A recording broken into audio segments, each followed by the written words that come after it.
Fala pessoal, tudo bem? Aqui é o 67. Eu estava verificando alguns arquivos antigos e encontrei um vídeo que acredito que será interessante para vocês.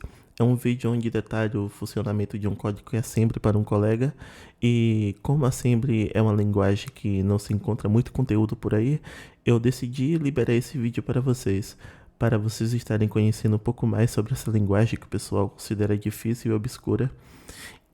O vídeo contém alguns alguns palavrões, alguns xingamentos, porque é um vídeo antigo e eu fiz para uma pessoa específica, então releve um pouco os palavrões.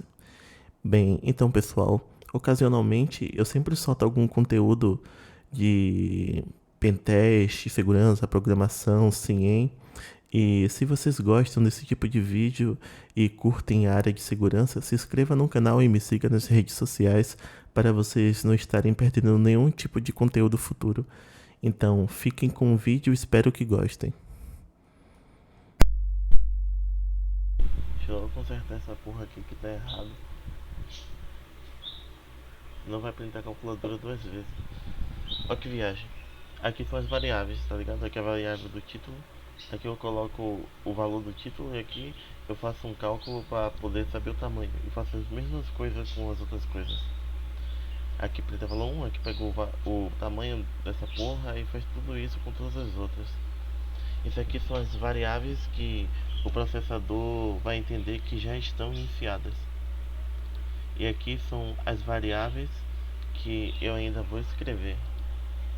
Aqui é a variável de opção, ela só tem um valor de 2 bytes. E essas aqui vão ser onde eu vou colocar os valores dos números. E cada uma das três tem 10 bytes. E aqui estão seus respectivos nomes. E aqui é outra seção, a seção de código. Aqui eu criei um método global chamado start, e aqui está ele com todos os códigos. Aí eu estou movendo o título para o registrador, que é tipo uma memória do processador, só que mais rápida do que a memória RAM, chamada SX. Aí eu movi para cá o título e movi o tamanho dela para EDX. Aí eu criei uma função chamada mft saída. Aí ele chama essa função que está aqui embaixo. Aqui ela. Aí ele vai entrar aqui, ele vai mover 4 para EAX, que o processador vai entender que eu estou chamando uma syscall do kernel para poder printar uma mensagem na tela. Eu escolhi um que tem 0, 1 e 2. 0 é entrada de dados, 1 é saída de dados e 3, não, e 2 é saída de erro. Eu coloquei 1 que é para sair na tela.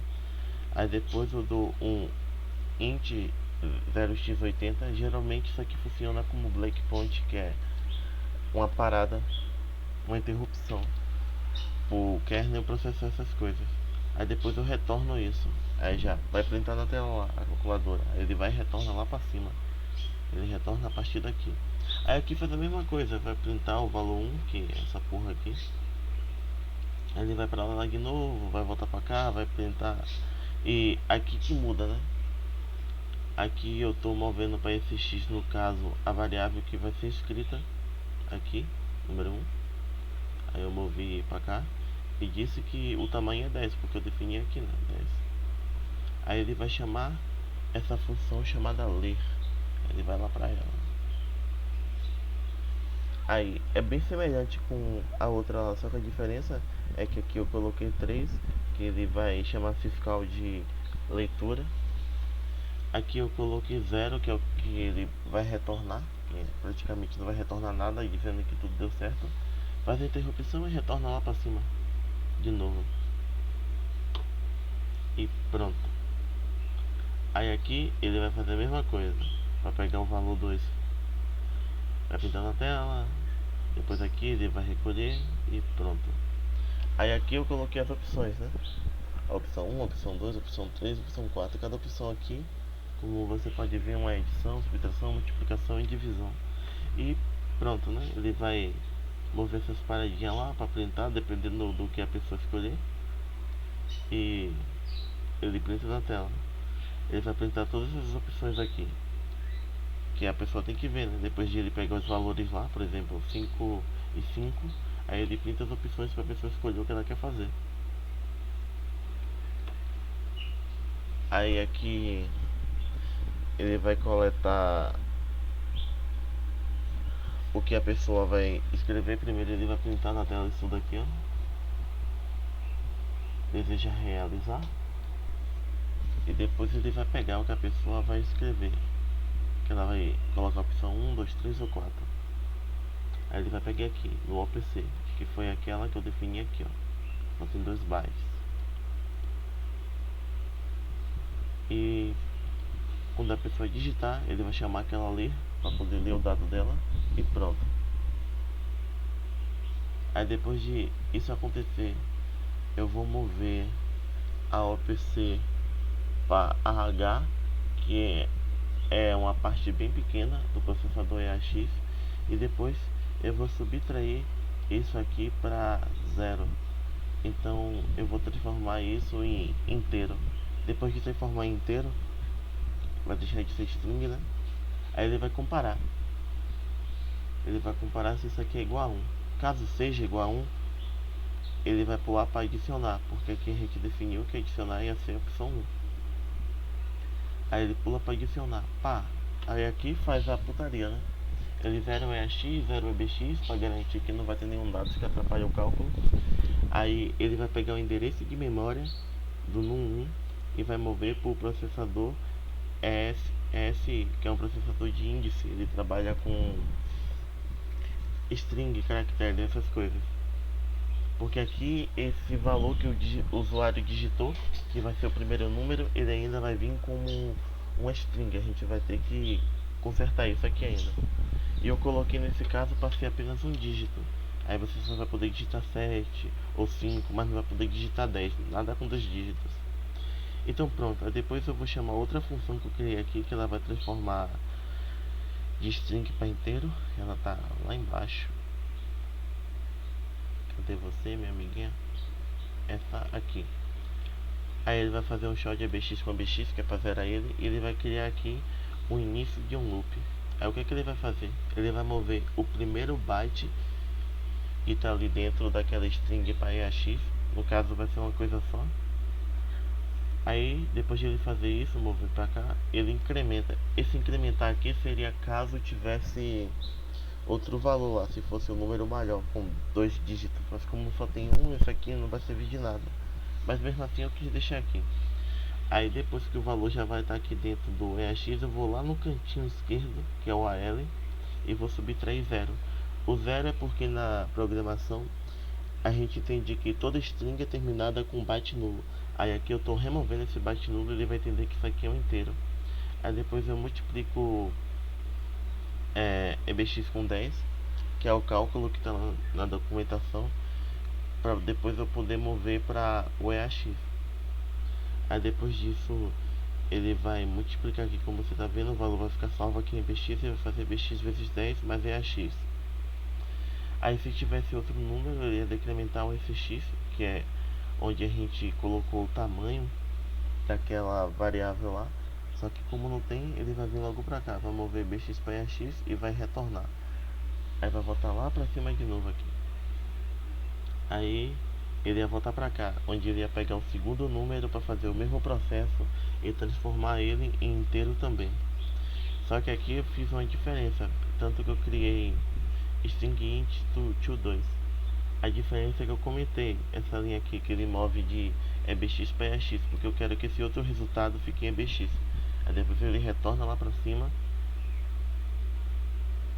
E aqui, agora aqui EAX está com o primeiro número e EBX está com o segundo número, eu chamo aquela função mostrar valor. Aí mostrar valor vai estar aqui. Aí o que ele vai fazer? Ele vai pegar aquela variável lá em cima, result, que são daquelas que a gente ainda vai escrever. Essa aqui que tem o valor de 10 bytes. Aí voltando para cá. Aí depois de ele mover isso aqui para o FX, eu vou chamar outra função chamada inteiro para string, para ele converter de inteiro para string para a gente poder printar na tela. Aí aqui está. Aí ele vai adicionar 9 em fx, depois ele vai mover o 0 para o final do dessa string aqui, porque aí a partir do momento que ele ficar com esse byte nulo, aquela informação que era inteira vai se tornar string novamente. Aí depois disso ele vai mover 10 para fx e aqui começa o processo do loop novamente. Ele vai zerar o edx e depois ele vai dividir o b, provavelmente por 2. Aí depois ele vai adicionar aqui no finalzinho do edx o 0, que como eu disse é para transformar em string novamente. Ele vai ficar decrementando aqui. Aí se o fx for igual a 0, ele sempre vai ficar vindo aqui para cima, mas como você sabe que só tem um dígito, ele vai mover o si para fx e vai retornar lá para cima novamente. Ele vai voltar para cá. Aí aqui é aquele processo de printar na tela. Vai mover o 4PAX para o kernel entender que isso daqui é para printar na tela. 1 que é para saída, para aparecer na tela aqui. Aqui é onde vai ficar a mensagem. A mensagem vai ficar armazenada aqui dentro, porque antes tinha um valor inteiro, agora ficar um valor de uma string aqui. E aqui é o seu tamanho, que é de 10 bytes. Aí depois a gente chama a interrupção do kernel e retorna lá para cima. Então a gente volta para cá, para adição. Aí depois disso ele já vai ter mostrado o valor e ele vai pular para saída, porque se não tiver especificando para sair, o kernel ele mata o processo. Aí aqui ele vai mover um pulo de linha, que no caso está aqui em cima, aqui em cima, que é 10, poderia ser 0x 0a, que também significa 10 hexadecimal, mas eu coloquei em decimal mesmo. Aí aqui está o tamanho dessa mensagem aqui. Aí ele só vai simplesmente pular uma linha para não ficar tudo colado lá a mensagem, ficar um do lado do outro, que fica feio. Então voltando lá para saída, depois de ele fazer isso, ele vai chamar aquela função lá, MST, só para printar na tela, para poder pular a linha. E depois ele move para EAX1, que significa a fiscal de saída, para o kernel sair. Aqui é para retornar 0. E depois ele chama a interrupção e o programa acaba. Eu não fiz as outras opções ainda de subtração, multiplicação e divisão, porque dá trabalho e eu não quis fazer ainda. Aí depois disso é só testar o programa. Eu vou mostrar o processo de compilação que você não viu ainda. Eu falei daquela vez. Ele usa esse compilador Nismo aqui, que foi feito por Assembly. Aí para Linux e para Windows tem formatos diferentes. Para Windows seria o formato PE, PE+, que PE+, é 64 bits e o PE puro é 32 bits. No caso do Linux é o formato ELF, que muda totalmente o arquivo binário. E no caso aqui é 64, né? Aí eu ia pegar a calculadora.asm e ia compilar. Aí depois disso ainda não ia estar perfeito. Se você fosse ver aqui com um disassembly, coloque aqui no formato Intel, ele ia criar um arquivo objeto. Aí se você for ver aqui, ó, tem muitas coisas que estão zeradas, tá vendo? Tá com 0 aqui nesse x, que no caso seria a mensagem. Tá com 0 aqui nesse ponteiro, é porque isso tudo aqui é resolvido em tempo de execução. Quando ele for linkar as coisas, ele vai compilar e vai resolver tudo em tempo de memória. Aí no caso esse arquivo aqui ele não iria funcionar, né? Obviamente, porque não tem como. Tá vendo? Não tem nada. Tanto que deu permissão negada. Ele não vai funcionar de jeito nenhum. Então a gente precisa linkar esse arquivo. Eu vou colocar "-f", que é para ele entender que eu vou querer na mesma arquitetura. Aí eu vou colocar o nome dele aqui e vou pegar o arquivo objeto para resolver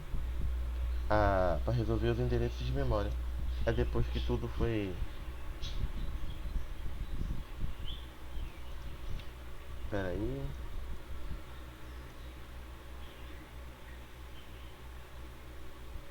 Eu fiz besteira aqui. Pronto.